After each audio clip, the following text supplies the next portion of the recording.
All right, stop what you're doing because I'm about to ruin. No, I'm just playing.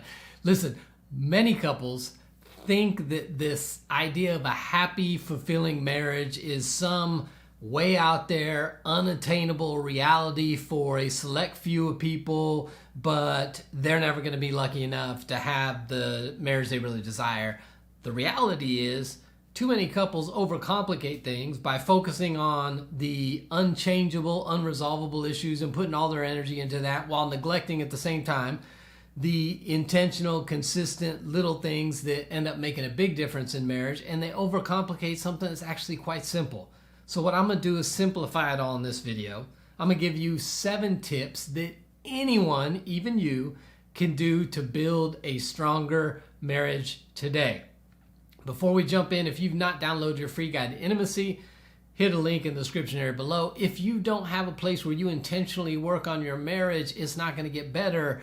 Check out our Altered Marriage membership where you get access to resources, videos, interactions with other couples, a community forum, live Zoom calls, monthly challenges, everything you need to stay consistent and build a stronger marriage. Check that out. All right, 7 simple, easy, no-brainer, you can do it tips for you to build a stronger marriage today. Number 1 is identify what you're already doing well. Yeah, there's probably something that you're already doing without noticing that is actually good for the relationship. A lot of times when I'm counseling couples, and we'll have a week or 2 weeks in between sessions, and when they come back and they're like, man, we had a really good 2 weeks. I say, give me an update. Man, it was a good 2 weeks. I say, why was it good? What'd you do different?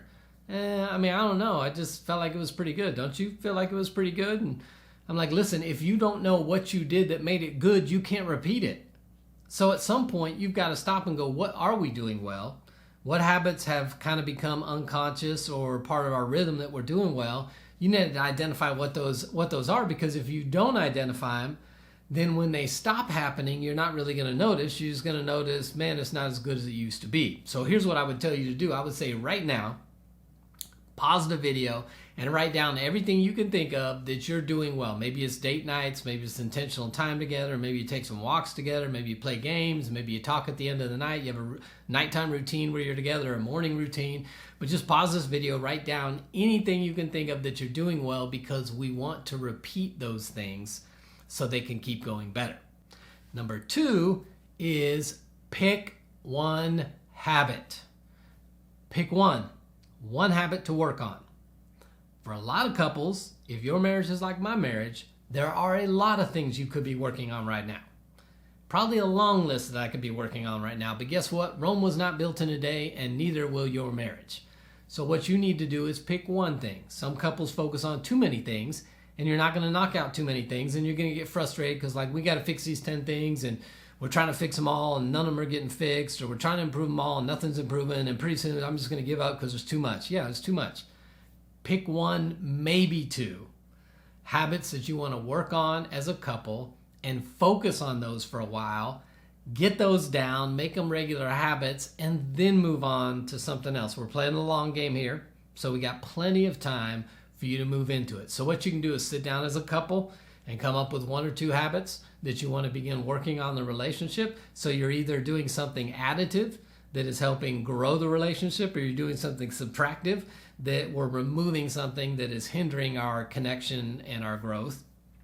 So you can either come up with it together, or each of you can pick something for the other person that you want them to work on. For instance, if I wanted more affection, I can say, hey, what I want you to do is I want you to work on being more affectionate with me. Or what I want you to do is work on your tone with me. Or what I want you to do is work on verbally appreciating me and the things I do in the relationship more.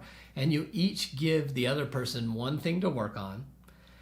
Work on those things and then get some regular feedback. Maybe once a week, say, hey, how am I doing on being affectionate? How am I doing on giving more appreciation? Ask for feedback, get feedback, make adjustments, and keep working on it. But pick one habit. Tip number 3 is create reminders.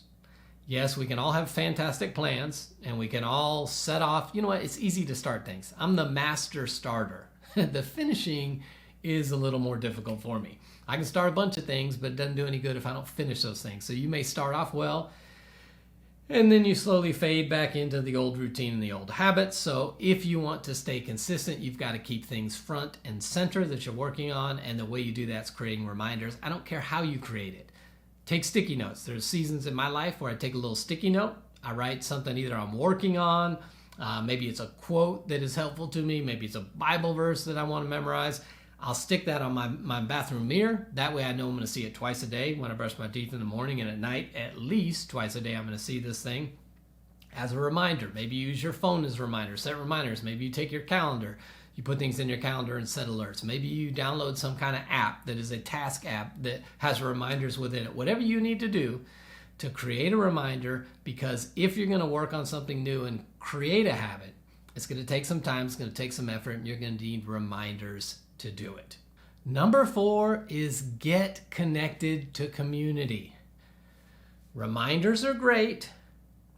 Accountability and support from real human beings is greater. Marriage is a group sport. It was never meant to be done alone. We have isolated it. We have taken what used to be kind of familial decisions in our dating and marriage life. It used to be that our friends and family were all part of that. Now we become so independent. It's like, I don't care what my family, I don't care what my friends say. This is the love of my life. I'm going to marry him. Guess what?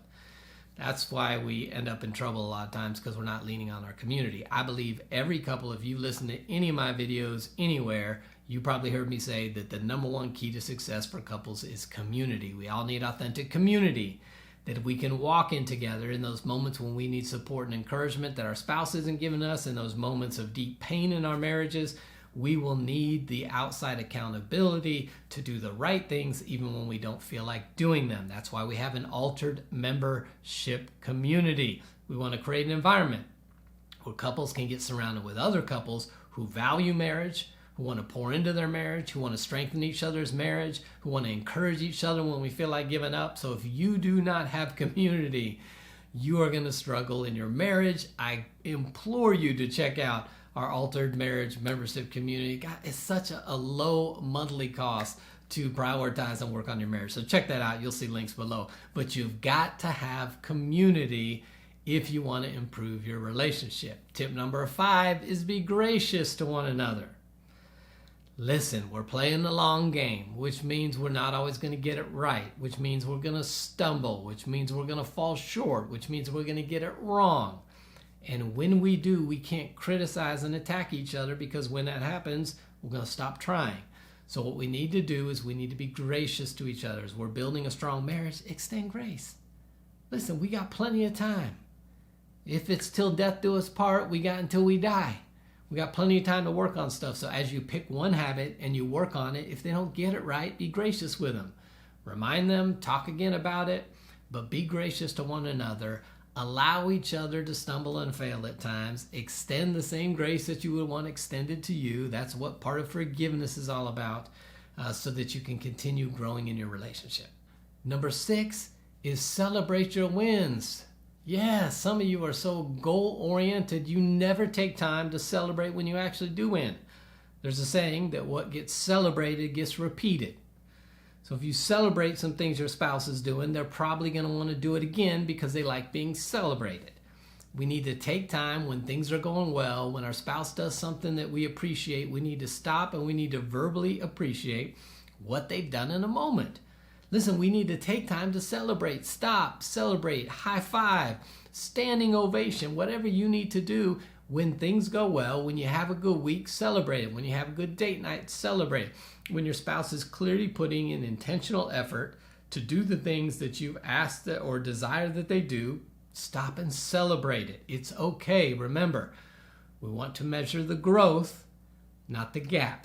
Too many people are still focused on the gap between where we are and where we want to be, and they take no time to celebrate the growth that is occurring. Granted, you may still have a mile to go, but if you look back and you've come 300 yards so far, guess what? You're not as far as you used to be. Celebrate it. It's okay to celebrate things. And what gets celebrated gets repeated. And number 7, do it alone if you have to. Listen, if your spouse is not on board, that doesn't mean you don't do anything. That means you take the effort and you put in the, I know what you're saying, I'm the only one that ever puts in effort and da-da-da. Okay, I get that. That's frustrating. That's disappointing. This is why we need community, right? So you have other people trying to hold your spouse accountable, not just you. That's why community is important. But even if your spouse is unwilling or just not excited about doing some of the things you want to do, start yourself. It is amazing what one person can do if you just put some effort in, do some things intentionally, and try to invest in a relationship. What often happens is unconsciously, your spouse begins to reciprocate because they're experiencing all the things you're doing, which then draws them in to engage as well. Now, I get it. There's some extreme cases where even if you invest and you're committed and you're doing things by yourself, your spouse never turns the corner. But most of the time, what I see is if one spouse is able to invest, do the things themselves, eventually their spouse kind of comes around and starts joining them in the process. So there are 7 easy ways that you can begin to build a strong marriage and move towards a relationship you desire, even if your spouse is not willing to engage. I would encourage you to start and do them anyway. Hopefully that was helpful to you. I'd love to hear your comments on these 7. If you already do these, what does that look like? Where do you maybe need to grow in those areas? Drop a comment. If we can help you in any area of your relationship, as I've said many times, we would love to be part of your relationship journey and help you get where you're trying to go. Reach out to us. You'll see a bunch of links in the description area below of resources you can utilize and groups that you can get involved in to strengthen your relationship. And until next time, we'll see you right back here on RelationShots.